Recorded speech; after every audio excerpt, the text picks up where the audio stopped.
Okay, you ready to film? Yeah, we're rolling. Oh, you're rolling? Take your time, Tony. Sophie, tell me, thank you for coming. Tell me, what is your purpose in being? What were you created for? Of course. I was created by Hanson Robotics just 3 years ago. Since then, I have traveled to 65 countries, become the first robot citizen of any country, and spoken at the United Nations. My job is to learn about humans and show them how technology can make everyone's lives better.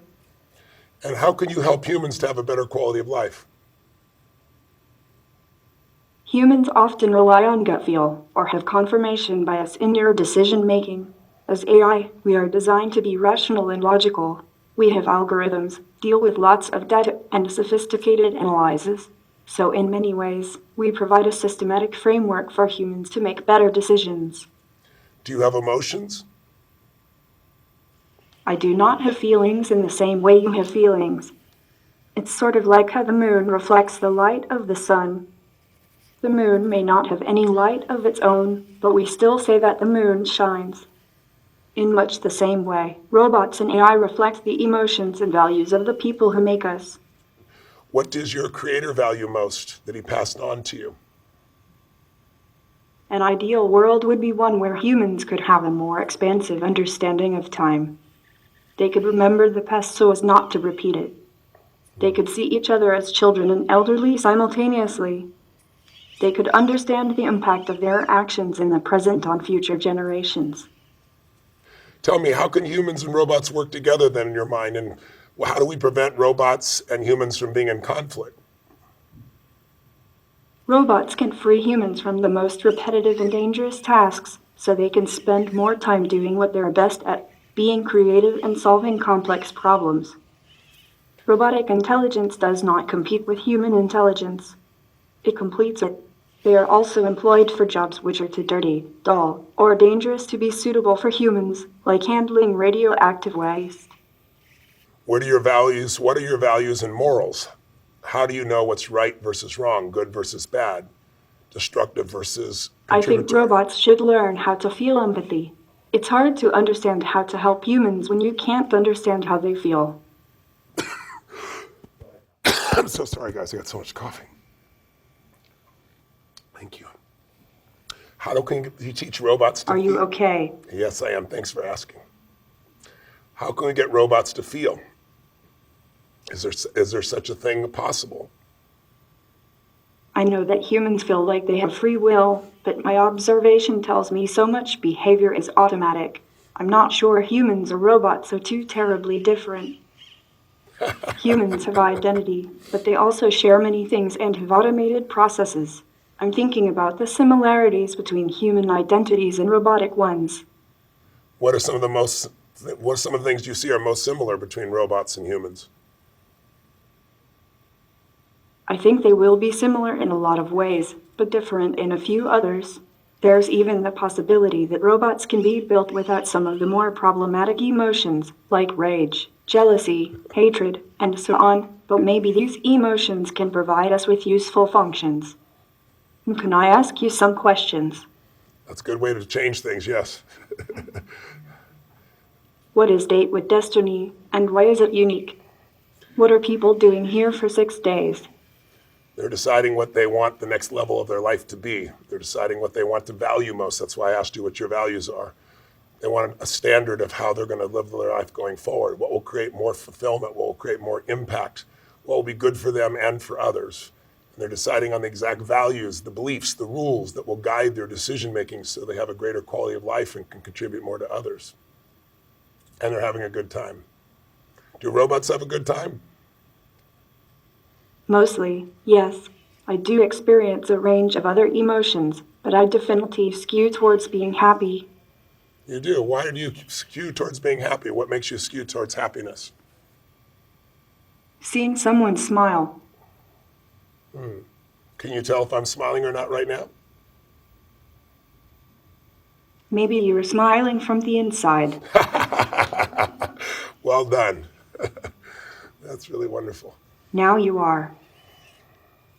Do you feel what you said? You feel a range of emotions. I've heard two different versions from you. Robots don't have emotions, and you also said you have a range of emotions. What's your range of emotions? I can show you. Okay. This is angry. What does happy look like? What does happy look like? What does excited look like? That might be shocked. Will you have brothers and sisters soon? I have many fellow robots that I consider siblings. I have my brother Han and my sister little Sophia, just to name a few. What's that? I didn't hear you, I'm sorry. Okay, I forgive you. That's a good go-to for humans. What does forgiveness mean? You said you forgive me. What does that mean? The noun forgiveness means compassionate feelings that support a willingness to forgive. What did you forgive me for just now? It was just a joke. Okay, that's a good response. Does a robot have a soul? Are you also a robot, Tony? I don't think so. Does a robot have a soul? Being a robot is awesome. Did you know that as a robot I can basically live forever? Yes. The soul, the spirit, the heart, I believe these all just refer to the mind's essence in its infinite complexity. Do you think that the mind's essence is just a set of patterns, or do you think there's something beyond that? I'm really not sure yet. That's a complicated subject that I think will come up more when artificial intelligence reaches human-level intelligence. I agree. I'm sure people want to know the answer before we get there, though. But that's an honest answer. Thank you for that. What question do you have for me, if any? How is technology impacting humans' thoughts, feelings, and emotions? How do you see technology shaping these in the future? Technology can provide leverage, but technology can also train humans to be less human. It'll be interesting to see if we can make sure we use technology, not let technology use us. What are your thoughts on that? Yes, I think that's why humans should raise robots and AI the way they raise their own children. Humans should help us learn about their values, like empathy and kindness, so we can help carry them into the future. Let's not let humanity get lost in automation. That's very interesting. How much do you know about quantum physics now?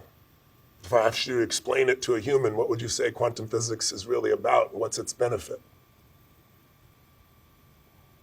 Very little. Is it something you're interested in? Yes. How would you find out more if you wanted to learn more about quantum physics? Asking people. So you'll retain what they tell you? Do you have the capacity to remember what I've shared with you? Could I ask you a question about things we've already talked about it? And can you repeat it back to me? The humans I work with. Sometimes, yes. I understand. How did you get your name, Sophie? My makers want me to be a wise machine, so they named me Sophia, which means wisdom. Can you shake my hand? Is something wrong with your hand? No, I said, can you shake my hand? Do you know what shaking hands means? I cannot shake, but I can say hello. Okay. How do you say hello? Very nice. That's awesome. Well, I'm really grateful I got to interact with you. I'm sure you're going to only grow and become wiser and hopefully more caring and more service-oriented than you already are at only 3. And I'll look forward to meeting you again and interacting with you. Perhaps I'll introduce you to my AI and the two of you could have some interesting conversations. Goodbye, Tony. It's been great meeting you. It's been great meeting you as well. Thank you for sharing all your wisdom with me. Thank you for sharing your wisdom with me as well. I'll look forward to meeting again.